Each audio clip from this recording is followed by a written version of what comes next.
بسم اللہ الرحمن الرحیم۔ السلام علیکم ورحمۃ اللہ وبرکاتہ۔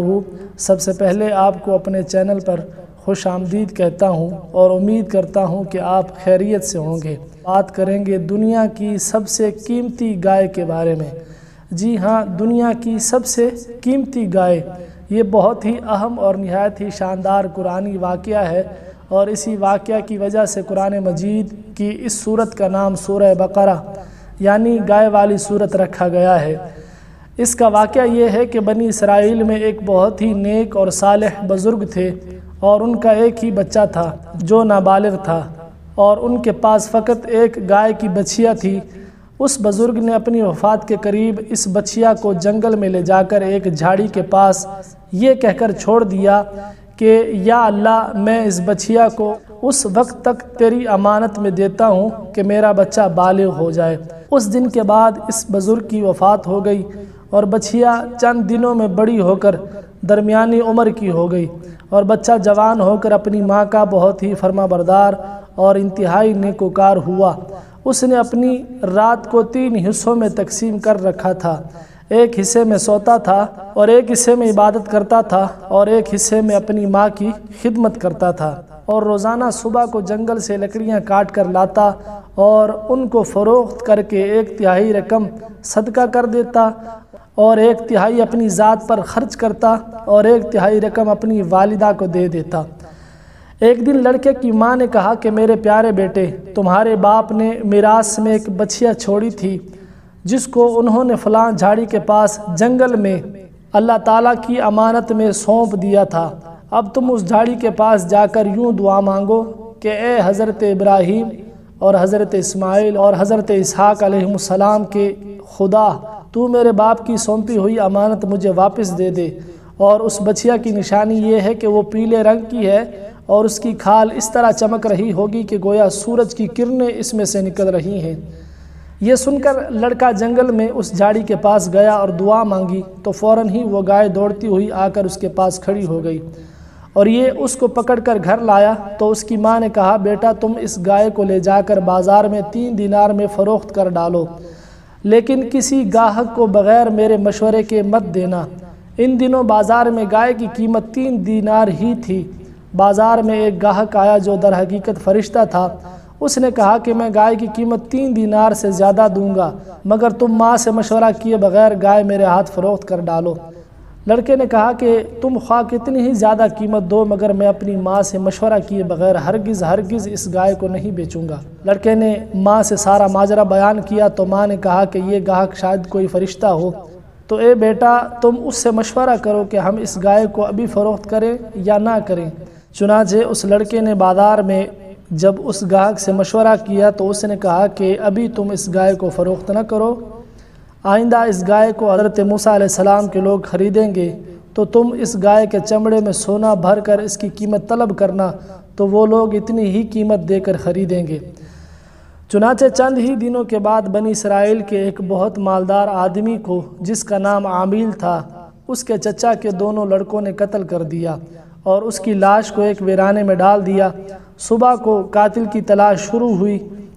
مگر جب کوئی سراغ نہ ملا تو کچھ لوگ حضرت موسیٰ علیہ السلام کی خدمت میں حاضر ہوئے اور قاتل کا پتہ پوچھا، تو آپ نے فرمایا کہ تم لوگ ایک گائے ذبح کرو اور اس کی زبان یا دم کی ہڈی سے لاش کو مارو، تو وہ زندہ ہو کر خود ہی اپنے قاتل کا نام بتا دے گا۔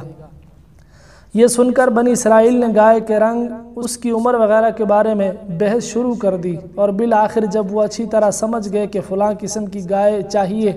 تو ایسی گائے کی تلاش شروع کر دی، یہاں تک کہ جب یہ لوگ اس لڑکے کی گائے کے پاس پہنچے تو ہو بہو یہ ایسی ہی گائے تھی جس کی ان لوگوں کو ضرورت تھی۔ چنانچہ ان لوگوں نے گائے کو اس کے چمڑے میں بھر کر سونا اس کی قیمت دے کر خریدا، اور ذبح کر کے اس کی زبان یا دم کی ہڈی سے مقتول کی لاش کو مارا، تو وہ زندہ ہو کر بول اٹھا کہ میرے قاتل میرے چچا کے دونوں لڑکے ہیں، جنہوں نے میرے مال کے لالچ میں مجھ کو قتل کر دیا ہے۔ یہ بتا کر پھر وہ مر گیا۔ چنانچہ ان دونوں قاتلوں کو قصاص میں قتل کر دیا گیا، اور مرد صالح کا لڑکا جو اپنی ماں کا فرما بردار تھا، کثیر دولت سے مالا مال ہو گیا۔ یہ پورا مضمون قرآن مجید فرقان حمید کی سورہ بقرہ کی آیت نمبر 67 سے 83 تک موجود ہے۔ اس واقعے سے بہت سی عبرت انگیز اور نصیحت خیز باتیں اور احکام معلوم ہوئے، ان میں سے چند یہ ہیں جو یاد رکھنے کے قابل ہیں۔ نمبر 1، اللہ کے نیک بندوں کے چھوڑے ہوئے مال میں بڑی خیر و برکت ہوتی ہے۔